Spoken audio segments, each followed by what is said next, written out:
Dzień dobry pani. Tout d'abord, il faut que je vous dise quelque chose.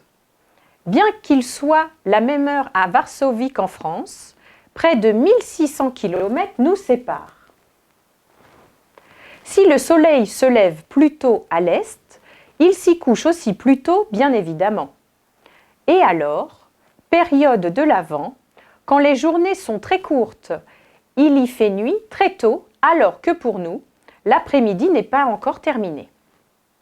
En Pologne, Święta Bożego Narodzenia, fête de la naissance du Christ, est la fête la plus solennelle.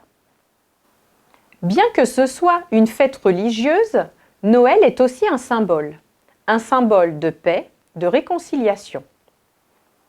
C'est aussi une fête exceptionnelle qui n'a nulle part au monde son pareil, où tout est possible, où même les ennemis ont une chance de se réconcilier.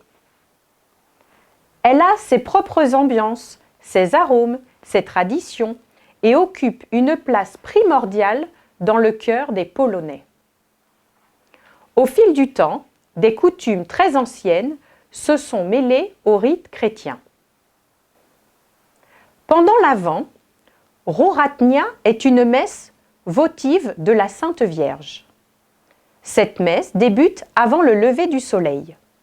Elle est l'une des spécificités de la présence de Marie parce que c'est elle qui attend le Messie. Des documents historiques attestent que cette messe est célébrée en Pologne depuis le XIIIe siècle. Encore pendant l'Avent, on s'échange l'oplatek. L'oplatek est une petite feuille de pain azime, symbole de paix et d'amour.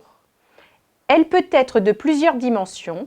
Elle illustre la naissance de Jésus. Les Polonais ont coutume d'envoyer des oplatis aux amis et à la famille absente. Ils n'oublient pas d'en couper un petit coin pour montrer que le donneur partage avec eux cette marque d'affection. C'est donc naturellement que le 24 décembre est la soirée la plus intense et la plus solennelle. C'est la Vigilia. Elle est caractérisée par les attentes émotionnelles d'un grand événement, la naissance de Jésus. Il est donc nécessaire de vivre dans l'harmonie et la paix et de montrer la plus grande bienveillance. Après le coucher du soleil, la plus jeune enfant cherche la première étoile dans le ciel. Quand il l'a repérée, les bougies sont allumées sur la table et le dîner commence. L'oplatek est mis sur la plus belle des assiettes que l'on possède et cette assiette est posée au milieu de la table. Avant de s'asseoir à table, l'aîné de la famille prend l'oplatek, le rompt et le partage avec le plus vieux après lui. Il lui souhaite une bonne santé, bonne chance et bonne fortune. Puis l'oplatek est partagé entre tous. Ce peut être un moment très émouvant, pendant lequel les rancunes sont oubliées et où l'on appelle le souvenir des défunts. Pendant le repas du 24 décembre Posilek, la mère de famille place une bougie allumée dans la fenêtre pour accueillir l'enfant Jésus.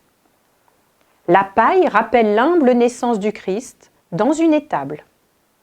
Elle est placée sous une nappe de lin blanc qui symbolise le voile de Marie, qui est devenu les langes de l'enfant.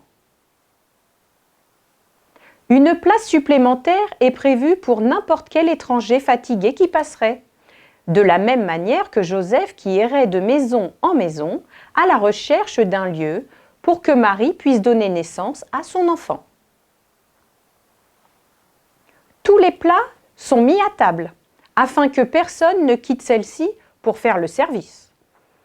Il est aussi préférable de ne pas se lever, de ne pas quitter la table avant la fin du dîner. La tradition est de s'asseoir selon l'âge, du plus ancien au plus jeune. Et le dîner commence.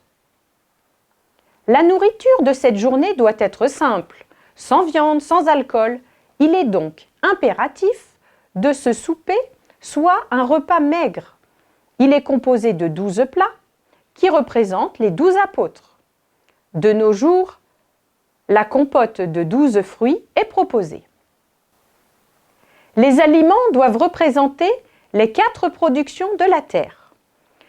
Les champignons de la forêt, les céréales dans les champs, les fruits dans les vergers, les poissons des lacs et de la mer. Une fois le dîner terminé, la famille et les invités restent à table jusqu'à ce que le maître de maison donne le signal. Tout le monde se lève en même temps et quitte la table. Il est préférable de ne pas ranger la table, mais de la laisser jusqu'au lendemain selon la tradition, pour ne manquer de rien l'an prochain. Puis, on continue la soirée par des chants de Noël, les colédies. Ce sont des cantiques de Noël dans la tradition chrétienne. Ce sont des chants extrêmement importants que l'on chante pour célébrer dans la joie la naissance de Jésus-Christ. Tout le monde en Pologne connaît les paroles de ces chants. Chaque année, les Polonais chantent la gloire de Dieu. Ils se réjouissent de sa venue. Les colédies sont utilisés pendant la liturgie. Bien sûr, mais ils sont également chantés dans les foyers. Vers minuit, ceux qui le souhaitent peuvent aller à la messe de minuit. La Pasterka, c'est l'instant le plus important de la veille de Noël. Joyeux Noël! Wesołek! Joyeux Noël! Le 25 et 26 décembre, les Polonais se rendent visite, toujours en famille. Ils passent ces 2 journées le plus souvent à table, car la viande et tous les autres plats sont désormais permis. Et il ne reste qu'à consommer toute la nourriture si précieusement préparée.